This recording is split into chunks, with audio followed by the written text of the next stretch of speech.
Dearly beloved, I pray that one day when this phase is over, you will be intelligent enough to use your experiences of emotions to benefit others.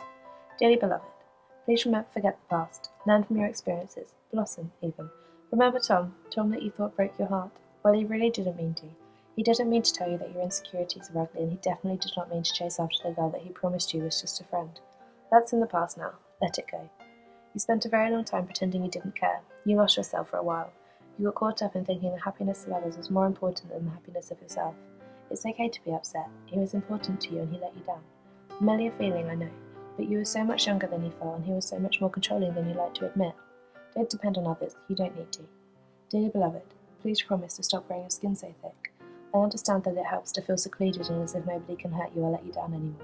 You have spent too long struggling with your emotions and experiencing thoughts and feelings that you would never wish upon anybody. Don't lock yourself away. No, nobody is able to hurt you, but nobody can love you this way either.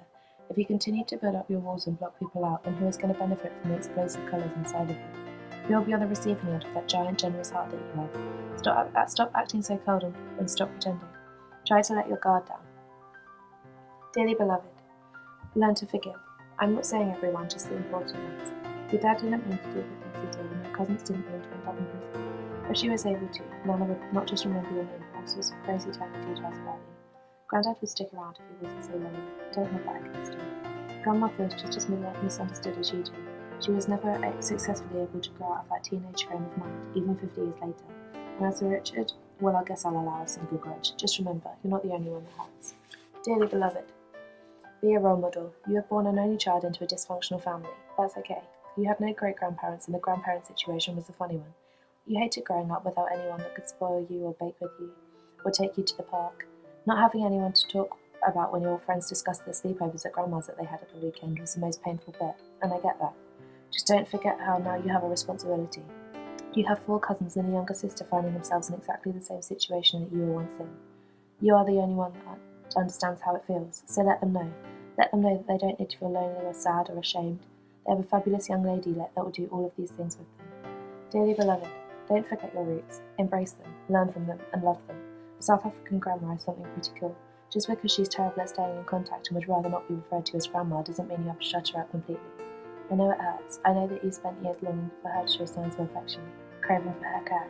She's a part of you and even she cannot deny you of that. It's there, in your blood, in your veins. She's there.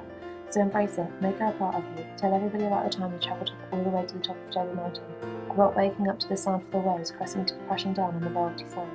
Tell everyone you saw a mother whale give birth to her baby. Spend your life recalling these stories and don't listen when people tell you they are bored, and when they ask you to shut up, keep going. Dearly beloved, you are so important to your parents. Your relationship with them is different to that of your sister. They might shout at you a little louder for a little longer, but cut them some slack. They are still learning. They are so proud of everything that you have managed to achieve. You've always known more than you probably should do, but that's nobody's fault.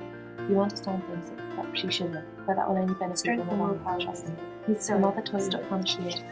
Dearly beloved, drugs and alcohol scare you more than they do the average teenager. Good. You've been through a lot. You're cute little family that everybody is so smitten with. You're slightly more dysfunctional than anybody gives them credit for. I know you struggle with that sometimes, but you do well.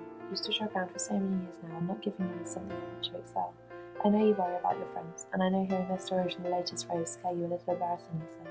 However, continue to preach. Continue to annoy them with your lectures and great mythical stories about how harmful these substances can really be. It's not your responsibility to keep them safe, but it is your responsibility to keep yourself safe. Please always stay this strong. Grant somebody else the serenity to accept the things that they cannot change.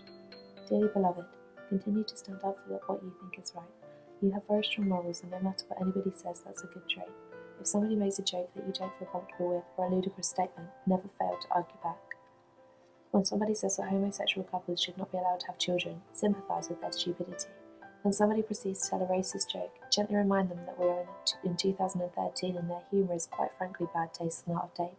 When somebody mocks disabilities, try to correct their naivety. Never give up in what you believe is right. Dearly beloved, stop wishing your youth away. I know it sounds cheesy, but it's 100% true. Stop craving the freedom of moving away and doing your own thing. You're pretty free as it is. I know, soon that you'll be having to clean and cook for yourself, even do your own ironing, and Lord knows that you struggle with the basic. So please, stop complaining when your mum forces you to eat a whole plate of dinner before you go out for the night and justifies it with, whilst you're living under my roof, you'll abide by my rules. Embrace it, because you'll miss it soon. Dearly beloved, respect your elders. Your mother is the strongest, most independent woman that you've ever come across. She's been your role model for the past 17 years and will continue to be for the next 17 years and the 17 years after that. She's explained to you the difference between right and wrong and love and hatred. She's cradled you when things aren't right and cradled you when they are. You're lucky to have a mother that knows the answer to every possible question that you could ever throw at her. She's always had your best interest at heart and wants nothing but the greatest for you and your sister. Give her a break. She's some sort of superwoman, but even she needs reminding every now and then. Tell her that you love her, tell her that you're grateful, and tell her that she is beautiful. The definition of lucky simply explodes when it comes to you and your parents. Please never forget that. Dearly beloved, trust me, you're doing just fine.